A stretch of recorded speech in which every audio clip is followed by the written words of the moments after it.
This is the first gun I made in 1974. It's a J.P. Beck out of Lebanon, Pennsylvania by design, 1780 in that time period. And I made it from scratch. You buy the barrels and pieces like that, but many of the pieces I have to hand make, especially back in that time period. Now more things are available, but I looked at guns and they were all too expensive. I couldn't afford to buy one. And then I've evolved over the years. I've made 30 flintlock guns, some pistols, mostly long arms like this. And again, this is a Fowler. This is very long with some carving. And this again would be the same time period basically. And a Fowler was used to shoot either a round ball or shot. And in the old days they thought that the shot would shoot together further with a longer barrel than a shorter one. It was learned later that choking the barrel was the way to go. But again, that's from around the 1760s to 80s. Well, this is a flintlock, and it's a mid-18th century design. It's a 62 caliber, which is 5/8 of an inch, and I make most of the iron hardware except for the lock. And the lock, you put powder in here, you put powder down the barrel and bullet, and then that's what ignites it. This is called a Moravian star, or sometimes called a hunter's star, and it was a common design in that time period. This is a cheek piece that you put this up against your cheek, and this is what's called relief carving because it sticks up above the surface of the wood. Incise carving, it lays flat. And many of the guns, the better guns, the custom guns that were made in that time period were done like this. And of course, if they're an antique, they're very collectible, very hard to come by. Mostly reenactors, people that are real history buffs that want to have a totally correct portrayal. You can buy contemporarily manufactured guns today, but they're not the same. So it's the person that wants to have something as a specialty. There are a number of us that do this. I did not specialize in guns. I specialized in furniture because I didn't want to compete with the other guys that were making a living building guns. Maybe I could have, but I didn't try to. But when they found out that I could make a gun, then people have commissioned me to make a gun for them, and but as I say, it was a kind of an offshoot of my furniture building. Once they saw some of the furniture, they said, "Can you do that?" And then they saw I said, "Well, I got what I've done." So I started out with a muzzle-loading gun in 1950. I was interested in muzzle loadings because our family had a history of being involved in the Revolution. I lived on a farm in Mount Laurel. My uncles and my father hunted. I went along as a kid as a beater and beat the bushes to chase the bunny rabbit out. And so I was interested in guns, and my mother wouldn't let me buy one, but an aunt at an auction did buy a gun for me. And I still have it.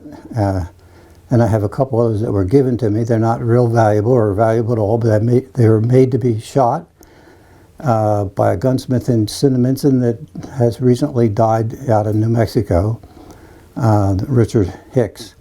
And he took me under his arm as a young kid and showed me how they work and repaired the guns that had been given, and I have them and can shoot them to this day.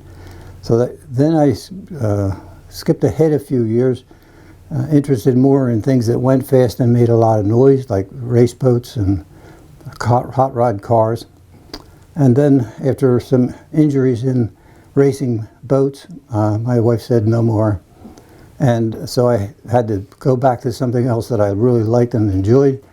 And so that was going back to the 18th century and the flintlock guns, and developed a persona or a character along with some other local fellows here that ended up with 5 or 6 of us at one time, called the West Jersey Long Hunters. And we hunted here on the farm in costume, only carrying what we could substantiate was carried in the 18th century, single blanket sleeping all seasons, and we went to other historic sites and participated with some other like-minded people, and came back from one of these events, and I told my wife about it, and we already had been campers, and she said, well, I want to go, but I won't sleep on the ground. So I had to build a bed, and so I started to build furniture, because I found other people that wanted to camp and portray themselves in an 18th century setting, didn't have access to things that looked correct. So I began building stools and coolers and beds, and I was noticed by Williamsburg at one of the events that they said they'd been through the whole place, and the only thing they saw was any good was stuff that I was making. And then I had an opportunity to make an artist award. The state of New Jersey gives out a certain amount of money that's in the range of 2% every time they do a major renovation, and they did a major renovation at Rockingham by moving Washington's headquarters for the third time into a permanent location on state property. And the curator there called and said, I understand you can make folding furniture. And I said, yes. So she said, can we talk? We went to the treasurer of the state, and she said, yeah, well, if it's correct, if this is what you want instead of a statue in the parking lot, yes, we'll go along with it. So then from that I made, and I had to go do the research. It took me, about 9 months to get permission from the Smithsonian and Mount Vernon to reproduce Washington's items. She wanted to have a full set of his stools and his folding bed, a writing stand, a writing valise, his shaving box, several things that Washington had when he would be on campaign and traveling. And so by visiting the sites and taking pictures of the pieces, I was able to duplicate these pieces. The mess kit at the Smithsonian had never been photographed. It had been photographed in the 30s, put away. It was on display, but it was looked like it was lined with burlap bag and rusty plates. It's not very attractive. And when we went down there in 1990, I think it was 92, the curator, who had been there for 20 years, Jennifer Jones, said none of us have ever been in the case where that mess kit is. But so she was excited to have permission to open it up and look. So with she touching most of the things, but also me, we wear white clothes. We took all the tinware, all the pieces out, and I measured them, photographed the pieces, and got permission to reproduce the entire mess kit, which is on display now, where you can touchy-feely it. And I didn't do the tin work. It had a whole lot of tin pieces in it, tin plates, tin platters, tin cups, tin containers.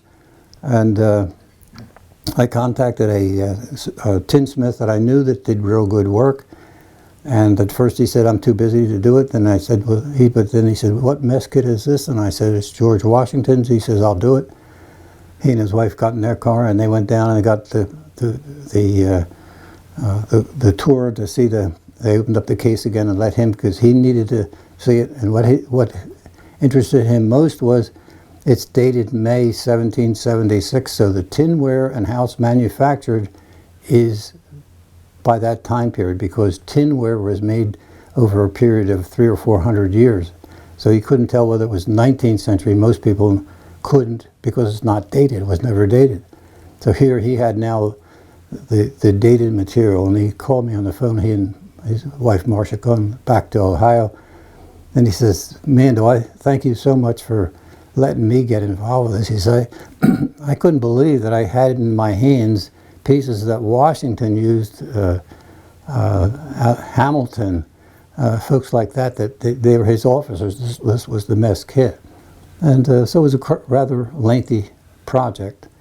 And that is on display at Rockingham in Kingston, New Jersey, near Princeton, and several other pieces. So from doing that, other historic sites, Saratoga, Valley Forge, down at Yorktown Historical Society, Yorktown National Historic Park, all up and down the East Coast, at various museums wanted to have pieces that were totally correct in manufacture, and yet they could hand it to a contemporary person and say, here, see what it's like, see how heavy the gun is, look here, jump on a rope bed, you want to get on a rope bed, that they were correct. And we made changes in our philosophy with museums about 30 years ago, when they started to make it inclusive for children.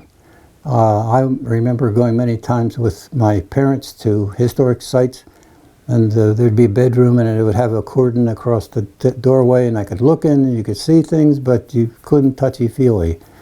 Well, now almost all historic parks, national parks, have rooms that are dedicated in the facility there, that there's pieces that people can handle and have some idea. Even if it comes to clothing, to dress up kids can put a hat and a jacket on them and a vest, and they're, that interaction with history. And I think it has been very helpful. So I've been a major part of that over the years, accidentally. And about 10 years ago, I got contacted by the Living History Advisory Council, which is a department of the DEP, to be a consultant member of the group, and I just retired this last year. And we did such things as developing a black powder manual that's totally safe, that's approved by the state for whether it's reenactments or display or whatever, and safety requirements that you should do, and just provided hands-on guidance. Along with there's two other fellows that were reenactors, and reenactors are different than I was. They are primarily mostly interested in battles and how the battles took place, portraying how they took place. I was interested in the living history, and by living for several years on events that were short events, but carrying only things that were correct. You get a feel for what you can do and what you can do without, how to make your kit be lighter but yet be effective, and have learned from experience with different organizations, because I can deal with them at a high level because I already have a big amount of knowledge. Like when powder horns became, in the 90s, became something I was quickly able to assimilate to the interest in the powder horns, because I had built some, and now I got involved with collectors and fellows that were starting to do it professionally.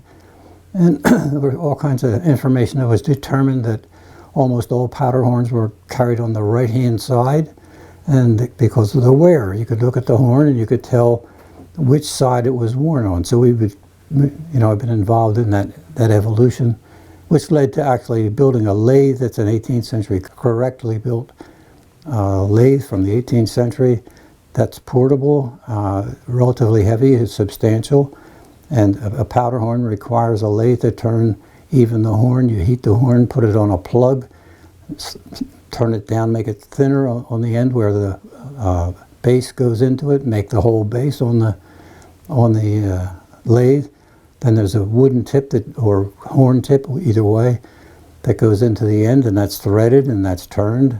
Yeah. I started making powder horns because when I was 1949, when I was 10, and my aunt purchased a used gun for me, and Richard Hicks fixed it, muzzleloader.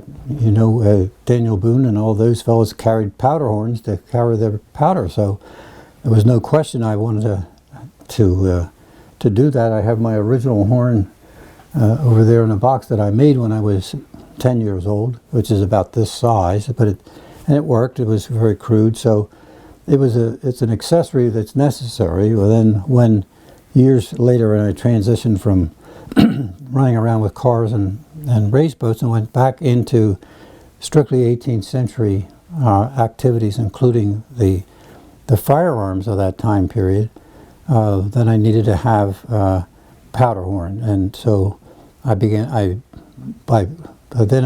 accumulate a great deal of knowledge by reading. I've got, if you took the books I've read, it would be a pile at least that high.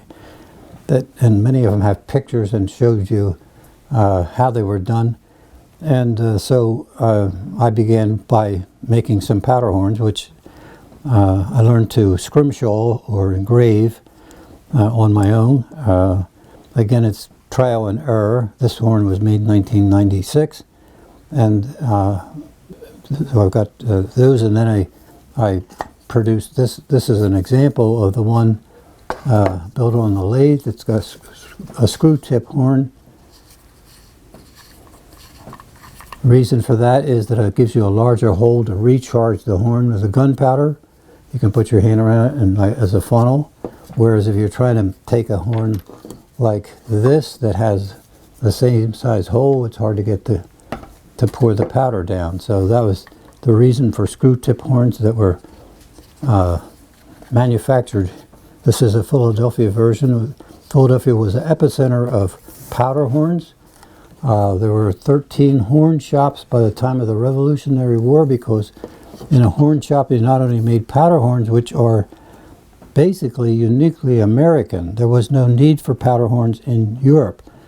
The military was the only active group of people that carried a firearm, and they carried cartridges that they carried on the bandoliers in the front, and cartridges that they used to shoot them. By the time we started to have immigration to the United States, and there was lots of game, and you needed to survive. You also had a quote unquote an enemy with, in some cases, with the Native Americans. You needed to have a gun. It was an important part of your life. If you were 16 to 60, you mustered once a month for military drill in order to protect the homeland. So a powder horn was a necessity. This type of a horn made like this in a horn shop was less common than the ones that were made by a farmer, but they were guaranteed waterproof. I can take this and throw this in the water and it'll float, but it won't get the powder wet. It's sealed. By turning it with a lathe and having threads to turn in, that makes it waterproof.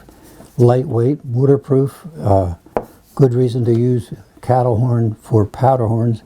Again, demand came from America, and so they're basically uniquely to America, but the art of using cattle horn to make anything from little tumblers to sealed containers to snuff boxes to window panes. Those who live in houses with panes of glass should not cast stones, according to Ben Franklin. Well, then what were the windows made of? They were made of horn. You can flatten, scrape, heat, and make a horn that is like a small window pane, and so they had small panes early on. You're talking in the 17th century, 18th century, till glass became more readily available and cheaper. And only the very rich could afford glass. So horn is in competition with the glass people. The Horn Guild in England goes back to 1354. It's an active guild still today, although all the folks that are involved are in the chemical business, because chemicals, polymers replaced horn in the 1930s. So all the combs and the buttons and things like that were made previously out of horn then became syrup poured into a mold and a button. So lots of folks lost their job that used to clean, scrape, and make horns or horn items for the common folks. at first, I was not interested in anything besides the rifles and using the rifle and using it properly, and then learning the skills that were involved to try to live in that time period. So, along with a couple other fellows, one now retired shop teacher, we perused every book we could get, and we would have we used to have about a monthly meeting, and we would be making things. Some of the fellows made guns. I made my guns at home. Some worked on them at his wood shop that he had over in Lebanon, and we would try to research by reading and come up with examples that were from journals of what people wore, what they ate, and what they did, so that we could emulate it, not try to guess what it was. It had to be something that was substantiated from first-hand written down. And so our kits, as we might say, everything from how our moccasins were made from hard sole moccasins, from ones that were discovered at a fort out in Pennsylvania. So it was only in existence during the Revolutionary War, and so we would copy the moccasins from that. They had one original that was left, and the same way that my leggings were buckskin leggings. We learned to shoot the guns, to make the bullets, to dress animals. Every deer I shot with a muzzleloader, I cleaned and prepared it for eating here right on the shop, in the barn here. Again, carrying food that only could be used. We would pull sassafras in the woods and make sassafras tea. Things that you knew or were documented that were done. So we did that for about 10 years before we were exposed to a bunch of others who supposedly were doing the same thing, and went to a large, what is called a rendezvous, a gathering of people that were all campers that were dressed in approximate 18th century costume and shooting flintlock rifles in competition, target competition. And we thought about it and said, well, we thought we had done everything well enough that we would be accepted, so we signed up and drove up to Shroom Lake in New York and set up our camp that had a little knoll where it was next to a whole bunch of teepees and different kinds of tents. There was more than 500 people there, all set up, all in costume of varying sorts. Restriction was it had to be something prior to 1820 that you're portraying. And we set up our camp, and what we had the way we had made our shelter, which was nothing more than a piece of canvas held up with a stick that we could carry. Everything we carried in by hand, set it up, and we're cooking away and making things. And next thing you know, we had an audience, because they had not seen anybody do it to the extreme that we were. And there was only one other person that a couple of years later we ran into that was to such an extreme, and he was portraying Western Indians, and he even had a buffalo hide teepee. He did a very good job. So we had competition amongst ourselves, and I say competition, those of us who were handy and those of us who took the time to make sure that they had everything precisely correct, hand stitching your own clothes, making your own items, although that wasn't always done because we had a division of labor. Gunsmiths didn't make horns, hornsmiths made horns, but we had furniture makers. We had people that worked with their industries that were producing all kinds of stuff. Tailors, of course, made clothing. But yet we made sure that what we could get or did, we either made it ourselves, but it made it from original patterns in the correct fashion. And so that's why I was invited to become a member of the Living History Advisory Council.